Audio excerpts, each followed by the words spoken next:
you guys. Look at you. Oh, my goodness.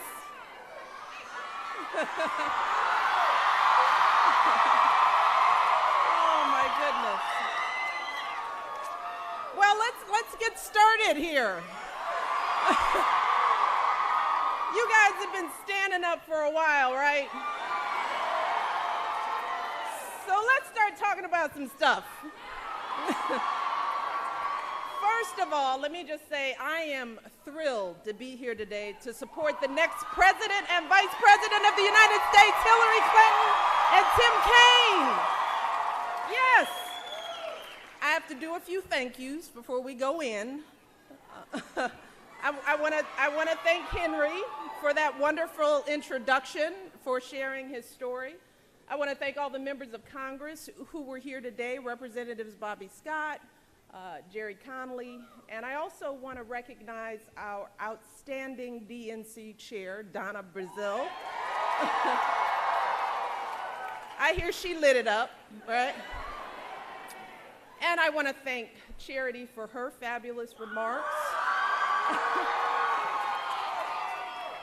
And of course, I have to recognize another great First Lady of Virginia right here, Dorothy McAuliffe, who is here. So glad that she could join us. And of course, to all of you, our students of George Mason University. Look at you all. Woo! Now, let me say, it is so hard to believe that it is less than 2 months to Election Day. And that my family is almost at the end of our time at the White House. Yeah, it's almost time. And let me say, I have to say, no.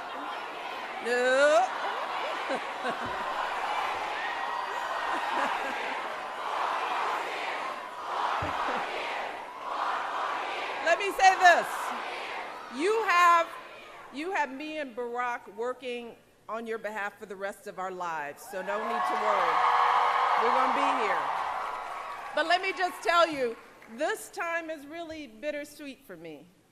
It's a time of real transition for me and Barack and our girls. My husband's going to need a new job. I'm going to have to find a job. We're going to be moving to a new home, so we'll have to pack. We got to get the old house cleaned up so we can get our security deposit back.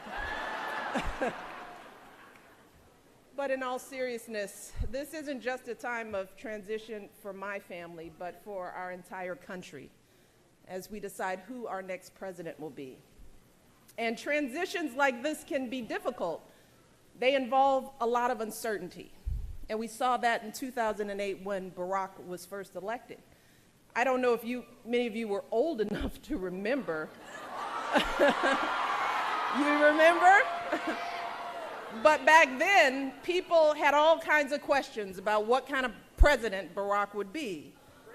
Things like, does he understand us? Will he protect us? And then, of course, there were those who questioned and continue to question for the past 8 years, up through this very day, whether my husband was even born in this country.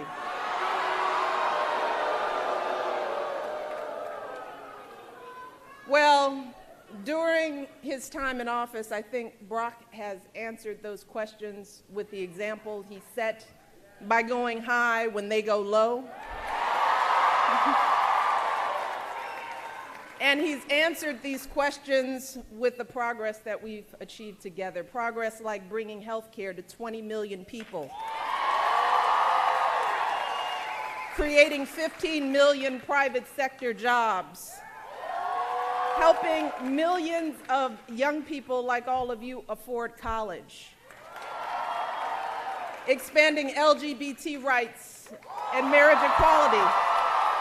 So marriage equality is now the law of the land. And we just learned that last year, the typical household income rose by $2,800, which, by the way, is the largest one-year jump on record and 3.5 million people were lifted out of poverty. That's the biggest one-year decrease in poverty in nearly 50 years. You hear me? All right.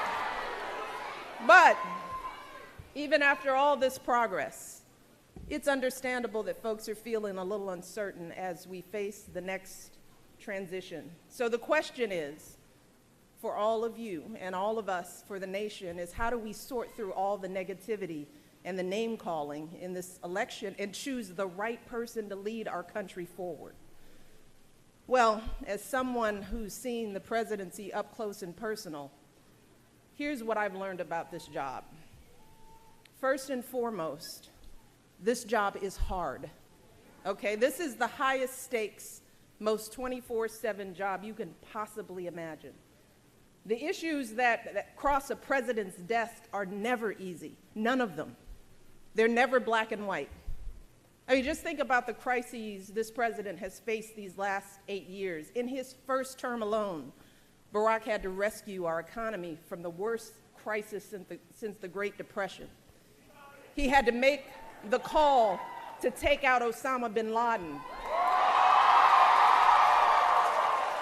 He had to work to stop millions of gallons of oil that were gushing into our Gulf Coast.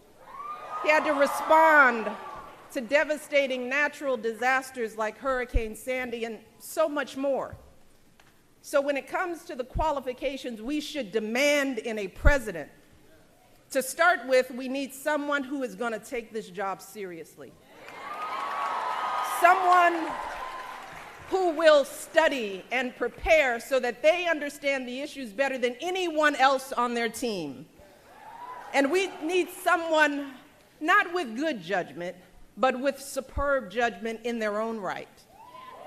Because a president can hire the best advisors on earth, but let me tell you, 5 advisors will give 5 different opinions. And the president alone is always the one to make the final call. Believe me. We also need someone who is steady and measured.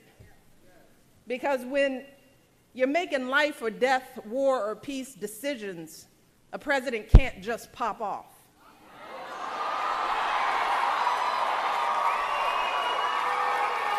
Finally, we need someone who's compassionate, someone who's unifying, someone who will be a role model for our kids, someone who's not just in this for themselves, but for the good of this country. See, at the end of the day, as I've said before, the presidency doesn't change who you are, it reveals who you are. And the same thing is true of a presidential campaign. So if a candidate is erratic and threatening, if a candidate traffics in prejudice, fears, and lies on the trail, if a candidate has no clear plans to implement their goals, if they disrespect their fellow citizens, including folks who've made extraordinary sacrifices for our country, let me tell you, that is who they are. That is the kind of president they will be. Trust me, a candidate is not going to suddenly change once they get in office.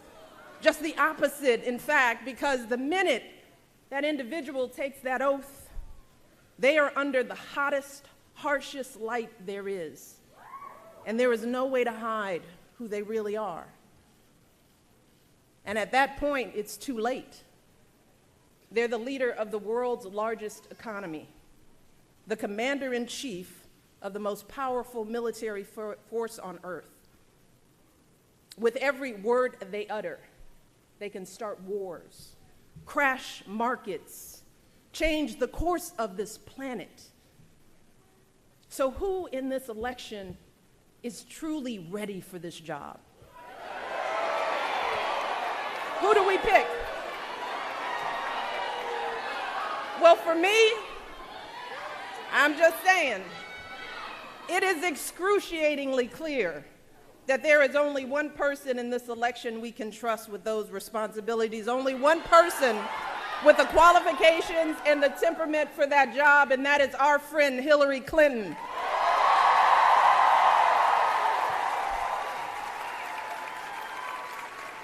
We know that Hillary's the right person because we've seen her character and commitment, not just on the trail, but over the course of her entire life. We've seen her dedication to public service, how after law school she chose to be an advocate for kids with disabilities. She fought for children's health care as First Lady, for quality child care as a senator. And when she didn't win the presidency in 2008, she didn't throw in the towel. She once again answered the call to serve, keeping us safe as our Secretary of State. And let me tell you, Hillary has the resilience that it takes to do this job. See, because when she gets knocked down, she doesn't complain or cry foul. No, she gets right back up, and she comes back stronger for the people who need her the most. And here's what is also true, and I want you all to think about this. Hillary is one of the few people on this entire planet, and clearly the only person in this race who has any idea what this job entails, who has seen it from every angle. Hear me, the staggering stakes, the brutal hours, the overwhelming stresses. And here's the thing, she still wants to take it on. See, because she believes that she has an obligation to use her talents to help as many people as possible. That is why she's running. Now, let me tell you, that is what dedication looks like. That is what love of country looks like. So when I hear folks saying they don't feel inspired in this election, well, let me tell you, I disagree. I am inspired. Because for 8 years, I have had the privilege to see what it takes to actually do this job. And here's what I absolutely know for sure. Listen to this. Right now, we have an opportunity to elect one of the most qualified people who has ever endeavored to become president. Hillary has been a lawyer, a law professor, First Lady of Arkansas, First Lady of the United States, a U.S. Senator, Secretary of State. Do you hear me? See, that's why I'm inspired by Hillary. I'm inspired by her persistence and her consistency, by her heart and her guts. And I'm inspired by her lifelong record of public service. No one in our lifetime has ever had as much experience and exposure to the presidency. Not Barack, not Bill, as he would say, nobody. And yes, she happens to be a woman.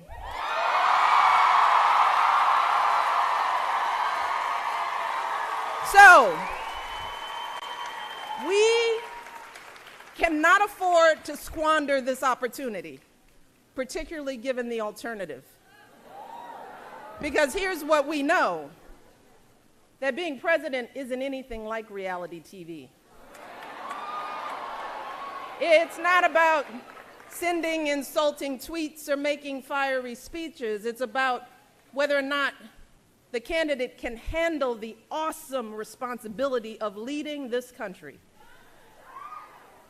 So George Mason, Virginia, as you prepare to make this decision, I urge you, I beg of you to ignore the chatter and the noise and ask yourselves, which candidate really has the experience, the maturity, and the demeanor to handle the job I just described to you? Which candidate's words and actions speak to the future we want for our country and the values we share, values like inclusion and opportunity, service, and sacrifice for others? Your answers to these questions on Election Day will determine who sits in the Oval Office after Barack Obama. And let's be clear, elections aren't just about who votes, but who doesn't vote. And that is especially true for young people like all of you. In fact, in 2012, voters under the age of 30 provided the margin of victory for Barack in 4 key battleground states: Pennsylvania, Ohio, Florida, and right here in Virginia. Right here. Without those votes, Barack would have lost those states, and he definitely would have lost that election, period, end of story. Many of you who might be thinking that my vote doesn't really matter, that one person can't really make a difference in this election, I want you to consider this. Back in 2012, Barack won Virginia by about 150,000 votes. Now that may sound like a lot, but when you break that down, the difference between winning and losing this state was only 31 votes per precinct. 31 votes. Ohio, the difference there was just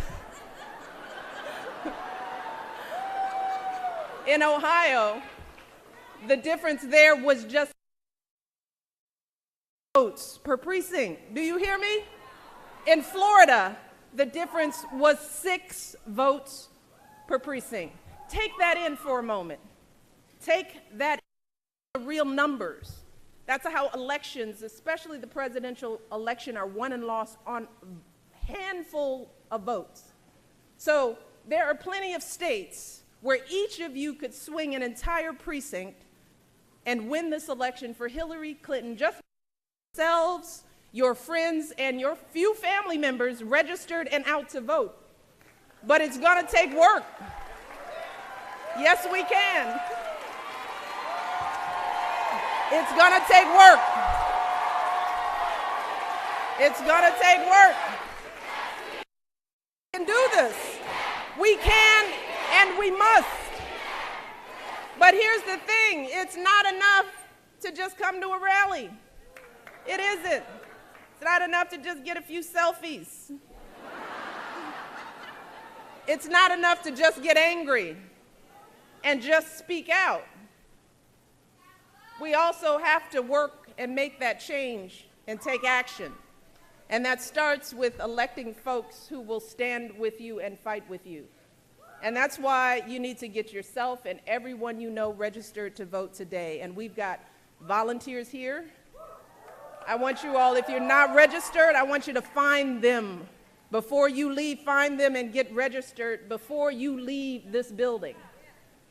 And then we need you to roll up your sleeves and get to work, making calls, knocking on doors, thinking about those handful of votes that you could carry and get people out on election day. Again, you can sign up to volunteer with any of the staff who are here. So get it done, right, George Mason? Work your hearts out. And as you're working your heart out for Hillary, if you start to feel tired or discouraged by all the negativity in this election, if you want to just hide under the bed and come out when it's all over, I want you to remember what's at stake. The choice that you make on November 8th will determine whether you can afford college tuition. It will determine whether you can keep your health care when you graduate. On November 8th, you will decide whether we have a president who believes in science and will fight climate change or not. You will decide whether we have a president who will honor our proud history as a nation of immigrants or not. You will decide whether we have a president who thinks that women deserve the right to make their own choices about their bodies and their health or not. And here's the thing. At a time when incomes are rising by thousands of dollars, when millions of people are being lifted out of poverty, ask yourselves, is now really the time to fundamentally change direction when we're making so much progress? I mean, do we really want to go back to the way things were before Barack was president? a time of economic crisis, stagnant wages, when we were losing nearly 800,000 jobs a month? Or do you want a president who'll keep moving this country forward? Well, that's what's at stake. So we can't afford to be tired or turned off. Not now. Because while this might feel like a time of uncertainty and division, I have never felt more hopeful about the future of this great nation. Let me tell you, I feel this way because for the past 8 years, I've had the great honor of traveling from one end of this country to the other. And let me tell you, I have met just some of the most amazing people. People from every conceivable, and Ellen, but people from every conceivable background and walk of life.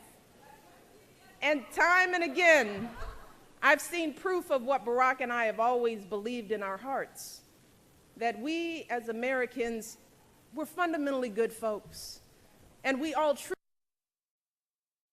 same things. I mean, that's the thing. We're not that different. Time and again, Barack and I have met people who disagree with everything we've ever said, but they still welcome us into their communities. They keep their minds open, willing to listen. And while we might change each other's minds, we always walk away reminded that we're really not that different. Folks in this country are working long hours to send their kids to college, just like my mom and dad did for me. They're helping raise their grandkids, just like Barack's grandparents did for him. They're teaching their kids the exact same values that Barack and I are trying to teach our girls, that you work hard for what you want in life, and you don't take shortcuts, that you treat people with respect, even if they look or think differently from you, that when someone is struggling, you don't turn away, and you certainly don't take advantage. No, you imagine walking a mile in their shoes, and you do what you can to help, because that's what we do in America. We live in a where a girl like me from the south side of Chicago, whose great-great-grandfather was a slave, can go to some of the finest universities on earth.